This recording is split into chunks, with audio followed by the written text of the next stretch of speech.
Sebastian, presies waaroor gaan jou toernooi hierdie week?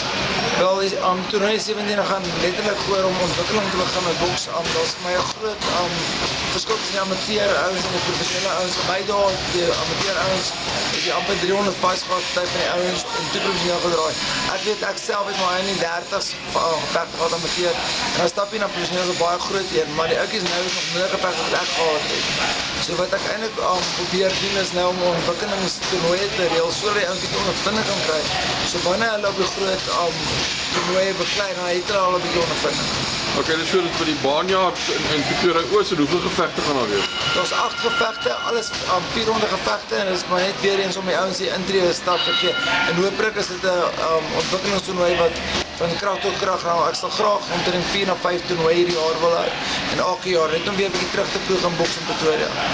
So jy boksliefhebbers kan uitkyk vir nog 'n paar in Pretoria om wat dan nie so ver te ry nie. Verseker, en hierdie sal ook wees by Parkview, Boneyard en ons is baie gelukkig dat hulle nou ook wil instem tot Baie dankie daarby.